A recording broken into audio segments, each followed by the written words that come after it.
최근 10++29 표준위원회 모임에서는 지금 보고 있는 제안문서를 채택을 합니다. 이번 시간에는 이 제안문서의 내용에 대해서 알아보도록 하겠습니다. 에러 코드 타입에 대해서 포매터를 추가한다는 내용이에요. 우리가 C++20에 포매팅 관련된 라이브러리가 추가가 됐습니다. 그리고 다양한 타입에 대해서 포매팅 기능을 지원하기 시작을 했는데, 포매팅 기능을 지원하기 위해서는 그 타입에 대해서 포매터라는 템플릿에 대한 특수화를 제공을 함으로써 포매팅 기능이 가능해집니다. 그런데 어떠한 타입에 대해서는 아직까지 포매터에 추가되지 않는 경우가 있어요. 그 이유를 찾다 보면 어떤 이유가 있다는 걸 알 수가 있습니다. 즉 에러 코드 같은 경우는 텍스트 엔코딩에 대한 내용이 해결이 되지 않아서 에러 코드에 대한 포매터를 그동안 지원하지 못했다는 거예요. 그래서 이 내용을 보게 되면 텍스트 엔코딩도 픽스를 하고 그 다음에 에러 코드에 대한 포매터도 같이 추가하자 이런 식으로 해서 제안 문서가 제안되고 있는데 채택이 된 겁니다. 그래서 이번 시간에는 텍스트 엔코딩이 도대체 무엇인지, 그리고 텍스트 엔코딩에 대한 이슈라는 게 어떤 의미를 갖고 있는지에 대한 내용을 알아보고, 해결은 어떻게 했는지, 그 다음에 에러 코드에 대한 포매터는 어떤 식으로 구현을 했는지에 대한 내용을 중심으로 알아보도록 하겠습니다. C++에서는 텍스트 엔코딩이라는 용어가 스펙 문서에 등장한 지가 실은 많이 되지는 않았어요. 기존에는 다른 문구가 이 용어를 대신하고 있었습니다. 흔히 이제 캐릭터 셋에서 흔히들 문자 셋이라는 말을 쓰잖아요. 문자 셋이라는 용어가 대부분 이 텍스트 엔코딩을 대신해 왔어요. 그런데 점점 텍스트 엔코딩이라는 용어로 바뀌고 있습니다. 문장에 따라서 의미하는 바를 분석을 해서 텍스트 엔코딩 용어로 바뀌고 있는데, 우리가 코딩에 작성된 어떤 결과물이 바이너리화 될 때는 문자셋이 사용될 수가 없어요. 무슨 얘기냐면 우리가 문자셋은 코드 포인트라는 숫자가 있고 그 코드 포인트에 대해서 그래프라고 하는 이제 문양이 하나씩 연결되는 거거든요. 출력되는 문자가 연결됩니다. 근데 바이너리를 만드는 과정에서는 이 코드 포인트가 바이너리화 될 수가 없어요. 대신 뭐가 되냐면 코드 유닛이라는 용어를 사용해서 이제 저장을 합니다. 근데 코드 유닛이 뭐냐면 엔코딩 이 코드 포인트를 찾기 위해서, 이 내용을 찾기 위해서 엔코딩한 방식들이 있거든요.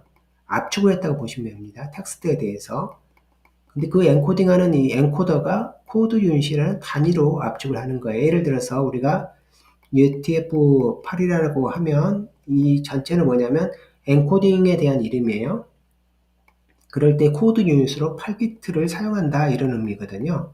그 8비트 코드 유닛을 모아서 해석을 하게 되면 디코딩이죠. 디코딩을 하게 되면 최종적으로 코드 포인트를 찾게 돼요. 근데 이 문자셋이 알고 보니 유니코드인 거죠. 이런 식으로 되어져 있어요. 결국 바이너리화 되는 거는 코드 포인트가 될 수가 없어요. 코드 유닛만 됩니다. 그래서 스펙 문서에서 그래 코드 유닛이 몇 개고 뭐 이런 얘기 이제 나오기 시작하는 거예요. 그 전까지는 이런 내용들이 엄밀하게 없었다가, 그래서 문자 셋이라는 용어가 사라지고 점점 텍스트 엔코딩으로 바뀌고 있는데, 아직도 일부에서는 예전에 잔재가 남아있어서 캐릭터 셋이라는 용어가 사용이 되고 있습니다. 그렇지만 점점 이제 바뀌고 있어요. 예를 들어서 익스큐션 컬렉터 셋이라는 이런 옵션이 있습니다. 이 캐릭터 셋인데 여기다가 세팅하는 건 뭘 세팅하냐면 UTF-8을 세팅하게 돼요. UTF-8은 엔코딩 방식이거든요. 근데 캐릭터 셋이라고 해서 표현을 했단 말이에요. 소스 같은 경우 소스 캐릭터 셋하고 난 다음에 지정할 수 있는 거는 엔코딩 방식이에요.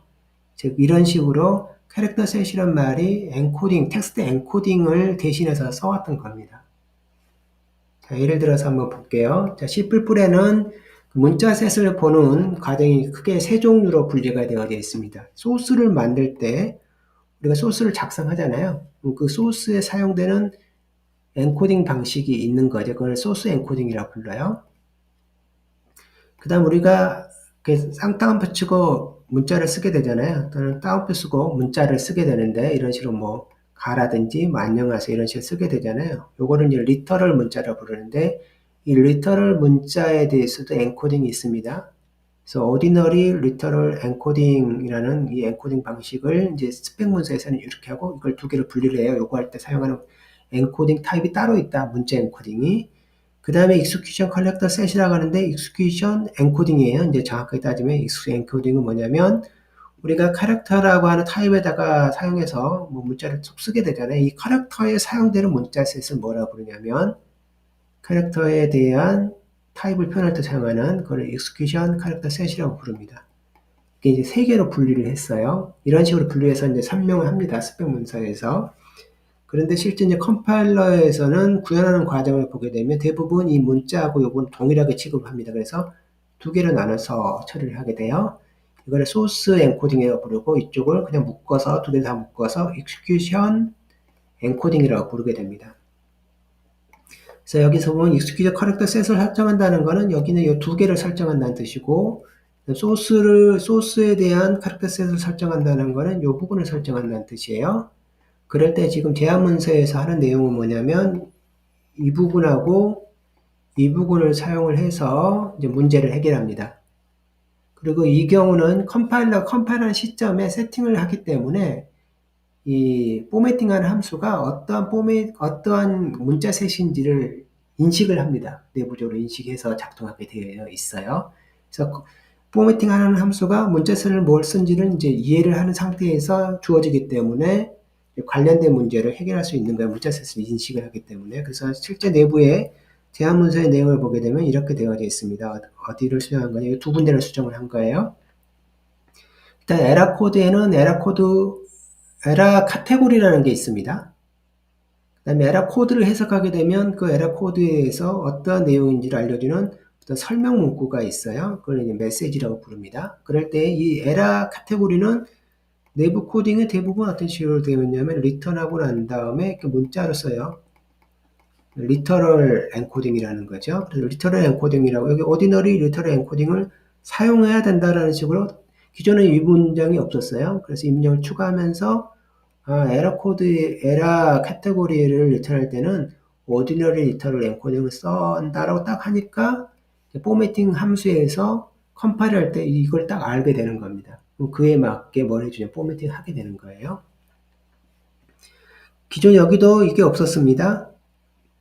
메시지 출력하는 경우로 여기에도 어떻게 되냐면 execution collector set을 사용한다라고 했습니다. 이렇게 넣으면서 그 문제가 해결이 되는 거예요. 그러면 어떻게 출력이 된다는 소리냐면 실제 출력되는 결과를 보게 되면 일반적으로는 위에 가면 나오는데요. 이렇게 출력이 되어져요. 이 부분이 카테고리 이름입니다. 그 다음에 코드 넘버예요. 이렇게 이제 출력이 되는 겁니다. 그래서 기본적으로 에러 코드를 출력하게 되면 이렇게 출력을 해요.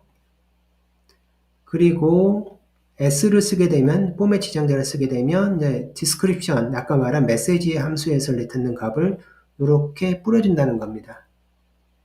그래서 그냥 디폴트는 코드하고 에러 코드 카테고리하고 코드 넘버 그 다음에 S를 쓰게 되면 설명 문구 그 다음에 여기 아래에 보면 이런 경우도 설명을 하고 있어요. 만약에 에러 코드가 맵에 사용이 되는 경우는 그냥 출력하게 되면 이런 식으로 출력이 될 거란 말이에요. 이 앞에 부분이 출력한 거고 뒤에가 이제 숫자니까 숫자가 출력될 거란 말이에요. 왜냐하면 보면 아까 출력은 디폴트 출력이 에러 코드하고 이런 식으로 제너릭 어딨죠? 보면은 이런 식으로 출력이 되잖아요. 카테고리하고 근데 그게 그대로 해서 맵에 출력되는 경우는 앞에 올 테니까 시스템이라는 카테고리 아래 0번 이렇게 하니까 이게 좀 애매하잖아요. 그럴 때 여기다가 이제 물음표를 쓰게 되면 이 부분을 이런 식으로 해서 escape 문자라고 하죠. 그래서 물음표를 또 지원을 합니다. 물음표를 쓰게 되면 여기 하면 물음표가 어딘가 나올 거예요. 이런 식으로 이 옵션을 사용하게 되면 그 경우는 이제 쌍따옴표가 들어간 식으로 되는 겁니다. 이렇게 함으로써 기존의 에러 코드에 관련되어 있던 텍스트 엔코딩에 대한 문제를 해결을 하고 에러 코드에 대해서 포매트를 지원을 함으로써 포매팅 문장에 쓸 수 있도록 하자는 내용입니다. 이 내용이 최종적으로 스펙 문서에 추가가 됐습니다.